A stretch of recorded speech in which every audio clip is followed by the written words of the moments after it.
एक सवाल अपने आप से पूछना, आप इंटरनेट के बिना कितनी देर रह सकते हो? 5 मिनट, 10 मिनट, 1 घंटा, 2 घंटा।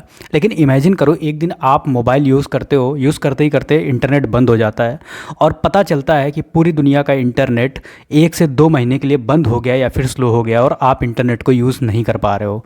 उस टाइम आप क्या फ़ील करोगे?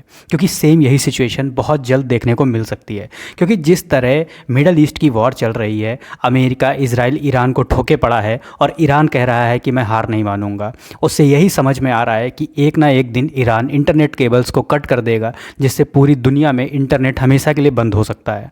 क्योंकि ईरान बार बार अमेरिका को टारगेट कर रहा है, बोल रहा है कि अगर ये वॉर आगे चलती है और आप इजराइल का साथ देते रहोगे तो हम इंटरनेट की केबल्स को कट कर देंगे जो रेड सी से होते हुए निकल रही हैं। अब आप लोग के मन में एक सवाल उठ रहा होगा कि मिडल ईस्ट की वॉर का इंटरनेट से क्या लेना देना।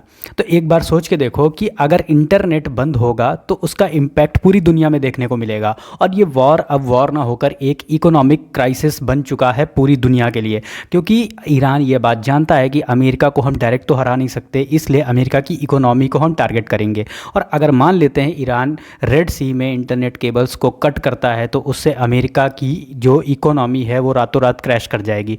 क्योंकि अमेरिका में जितनी भी कंपनीज़ हैं वो सारी, अमेरिका की जितनी भी शेयर मार्केट्स है वो सारी आईटी कंपनीज़ पर डिपेंडेंट है। चाहे माइक्रोसॉफ्ट उठा लो, नासा उठा लो, मेटा उठा लो, फेसबुक उठा लो, टेस्ला उठा लो, जितनी भी कंपनीज़ हैं ये सारी डिपेंड करती हैं इंटरनेट पे। और अगर ऑप्टिकल फाइबर कट होता है तो सोचो अमेरिका को और इन कंपनीज़ को कितना ज़्यादा नुकसान हो सकता है। चलो एक बार के लिए मान लेते हैं कि ईरान इंटरनेट केबल्स को कट कर देगा, लेकिन हम तो अपने मोबाइल में जो इंटरनेट यूज़ करते हैं उसमें तो हमें वायर की नीड होती नहीं है। तो ऐसे कैसे मान लें कि हमारा इंटरनेट बंद हो जाएगा? तो इसके पीछे भी एक फैक्ट है, चलो समझते हैं। देखो बचपन में जब हम लोग एक गेम खेलते थे, माचिस की डिब्बी में रस्सी बांधते थे, दो, एक इस साइड एक उस साइड, और उस साइड वाला बंदा जो बोलता था वो हमारे कान में सुनाई देता था क्योंकि साउंड वेव्स उसी रस्सी से ट्रेवल करके आती थी। यही सेम सिचुएशन होती है इंटरनेट की। अब मान लेते हैं एक कंट्री को अपना डाटा दूसरी कंट्री में भेजना है और दूसरी कंट्री को वो डाटा तीसरी कंट्री में भेजना है, तो वो यही करती है कि इंटरनेट केबल्स के जरिए, ऑप्टिकल फाइबर केबल्स के जरिए डाटा को इधर से उधर भेजती है। और मान लो यही ऑप्टिकल फाइबर एक बार कट हो जाए तो आप सोच के देखो, अगर ईरान का डाटा हमारे देश में नहीं आएगा, हमारे देश का डाटा ईरान में नहीं जाएगा, तो हमें कैसे पता चलेगा वहाँ पर वॉर में कौन से चीज़ पे सेंसन्स लगे हुए हैं, कौन सी शिप कहाँ पे ट्रेवल कर रही है, कौन सी चीज़ें किस साइड में हो रही हैं, वॉर किस ओर पे जा रही है। आप सोच के देखो, पूरी कनेक्टिविटी, जितनी भी बैंक्स हैं वो सारी कोलैप्स कर जाएंगी।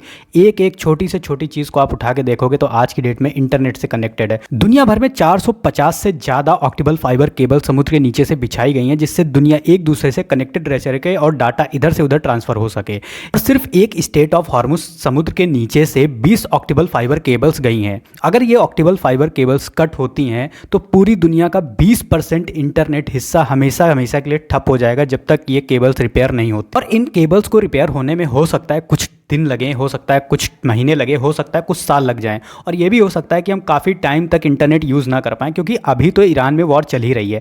वैसे तो इन इंटरनेट केबल्स की सेफ्टी के लिए बहुत सारे मेजर्स उठाए जाते हैं कि इनके लिए एक प्रोटोकॉल होता है कि इनके ऊपर कोई भी अटैक नहीं कर सकता है। लेकिन आज की डेट में ना अमेरिका किसी प्रोटोकॉल को फॉलो कर रहा है, ना ईरान किसी प्रोटोकॉल को फॉलो कर रहा है, ना इजराइल फॉलो कर रहा है। तो ये ऑप्टिकल फाइबर केबल्स का क्या होगा, इनकी सेफ्टी का क्या होगा? और हर कंट्री के तटीय इलाकों के पास एक डाटा सेंटर बनाया जाता है जहाँ पर ये सारा डाटा रिकवर किया जाता है, सारा डाटा लिया जाता है और बाद में इनको राउटर्स के जरिए इधर उधर भेजा जाता है। और जो इंटरनेट हम यूज़ कर रहे हैं, लेकिन ये इंटरनेट जो होता है ये सी में नहीं चलता है, क्योंकि सी में केबल वहाँ से गुजरती है, वहाँ पर कोई भी डाटा सेंटर अवेलेबल नहीं होता है। और अगर ये वॉर आगे बढ़ती है तो देखना एक ना एक दिन यही होने वाला है कि ईरान आज की डेट में जो डाटा सेंटर्स उड़ा रहा है अमेरिका के, फिर उसके बाद ये डायरेक्ट अटैक करेगा इन्हीं ऑप्टिकल फाइबर केबल्स के ऊपर। और अगर ये अटैक होता है तो उसके बाद पूरी तरह से मिडल ईस्ट की कनेक्टिविटी एशिया से कट जाएगी और यूरोप से कट जाएगी। चलो अब एक मिनट के लिए मान लेते हैं कि ईरान ने स्ट्रेट ऑफ हॉर्मुज के नीचे से जाने वाली इंटरनेट केबल्स को हमेशा के लिए कट कर दिया है,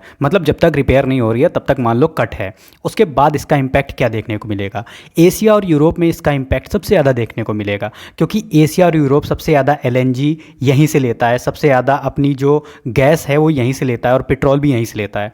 अगर हमारे देश में पेट्रोल और गैस नहीं आती है तो उसका इम्पैक्ट हमें 10 से 15 दिन में ही समझ में आ गया है कि कैसे गैस सिलेंडर्स के रेट्स हाई हो गए हैं, पेट्रोल और डीजल्स के रेट हाई हो चुके हैं। इवन यूरोप में जब ठंडियों का टाइम होता है तो जितने भी हीटर जलते हैं वो सारे गैस के ऊपर ही जलते हैं। अगर यही बंद हो गया, इंटरनेट ही बंद हो गया हमेशा के लिए, तो आप सोच के देखो कि यूरोप का क्या हाल होगा, हमारे देश का क्या हाल होगा।